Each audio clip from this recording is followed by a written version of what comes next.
Please take your seats. Who do you want me to take? I'm hoping that everybody. Hi, everybody. Thank you for coming today. We thought we'd try something a little bit different, and we were able to find a really good comedian.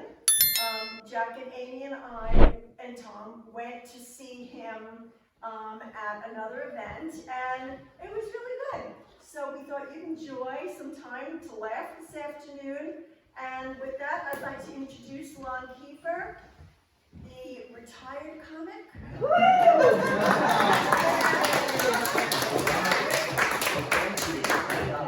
How's everybody doing?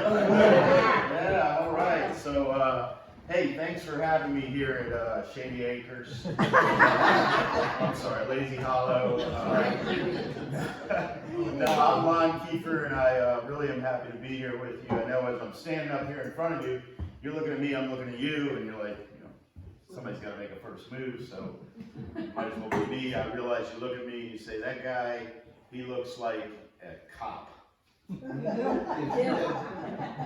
And a newborn infant. All at the same time. I got that perfect blend of body fat going on, right?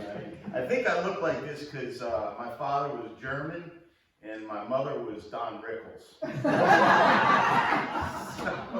so I'm just stuck with it. That's the way it is. So anyway, I'm super happy to be here. I'm not that far away from figuring out what I'm going to do with my own life. I had my 55th birthday about 6 years ago. So I'm a plusser. I'm a +6. And my wife, she's older than me because she was born in January. So that's a lovely 9 months until October when we level up. But I had to RSVP for an awards banquet the other day. They said, Mr. Kieffer, will you be bringing a +1? And I said, no, she's a +7. Thank you for understanding that's about math and age, not about size. My wife's a tiny little thing, but I sometimes say that I get some groans. Yeah, we're having a good time together. We sure are.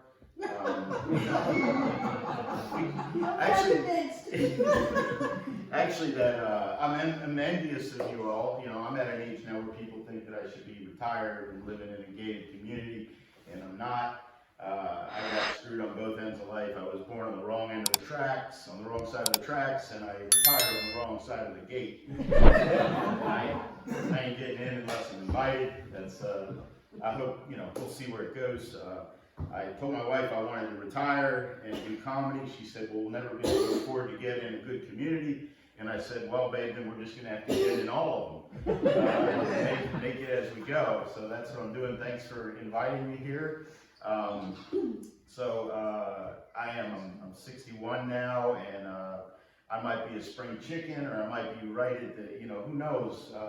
But I know that we all age differently, and I've noticed some things have changed in my life. When I was a young man, I could go up to a woman and I could say, baby, I'm gonna make sweet, sweet love to you.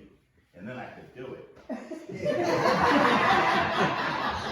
Sometimes, a couple times, right? I felt like an original gangster, you know, I was on confident myself, you know, now I feel more like a Boy Scout. It's like, on my honor, I will do my best to do my duty to God and your booty. I'm going to try so hard. I promise I am. I'm going to try so hard. Nothing's changed though in the brain. Like, sex is still always on my mind. For me, sex is kind of like climate control is for you all. You know, I always think about it globally, but I never act locally. I got all the time in the world on my hands now, you know. I could be spontaneous, but I find that I'm less spontaneous than ever. If it's not on the itinerary, it's not getting done. And so, like, I just need to plan. The most beautiful woman in the world could come up to me and say, I want to make love to you. And I'd be like, how How's Tuesday? Is that gonna work for you? Because I got an opening in my agenda on Tuesday, and then I gotta prepare. You know, they say women, it's, you know, they appreciate foreplay. I appreciate 4 days.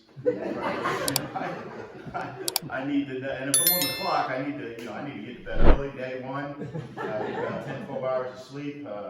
On day 2, I wake up and I hydrate, you know, push fluids all day long. Day 3 is carbohydrates, you know, I'm eating carb loaded. And day 4, I wake up and I meditate and medicate to get my body and mind. And if it's with my wife, I'm gonna need a 5th day. because she knows what she's getting in the deal, right? So she's gonna, you know, barter, get something out of it before it even starts. The transaction starts kind of like this. You gotta, you know, mow the grass before you get to plow the field. You know what I'm saying? All right, I'm about done with this. You guys, I can talk about sex forever. So yeah, so that wife thing, that's new. I got married recently. Thank you. I was a single dad for 20 years, and I expected a little more out of that. Sharing that with you. Single dad for 20 years. Oh, that's terrific. Thank you. So I mean, you know, I went through a divorce. Who hasn't, right? So I went through a divorce, and I wanted to raise my kids, and she wasn't all into that. So I fought for the right to raise my kids, and it was hard work. I'm proud of it, but had I known, I would have taken the child support. You know, I would have it would have been cheaper in the long run. But yeah, our kids were doing great. So I was at an age where if I got married, you know, we'd be blending families or stuff like that. Maybe we'd have to move, or somebody had to switch schools or share a bedroom. I didn't want any of that. So I was very picky. I would not get married unless she was the perfect woman. And lo and behold, I got married. Thank you. Does she know that? She is the wrong one, though, I'll tell you that. No, she's the wrong one for the right reasons, because she is perfect. And, you know, you think you want that, but watch what you wish for. But you think you want perfection, but what you really want is a little dysfunction. A little plausible deniability, because like if this marriage doesn't work, it's clearly going to be my fault. I'm going to go up to the judge. I'm going to say, can I just get like some underwear or something out of this? You know, and I didn't know that I wasn't perfect until we got married. So we were dating and everything was great. But then once I wifed her up, things started changing. Like we come home from the honeymoon and we walk in and there's immediately problems when we get home into the house. Because apparently, gentlemen, I do not respect the dish towel. I think you know where I'm going with this. So as a single man raising my kids with no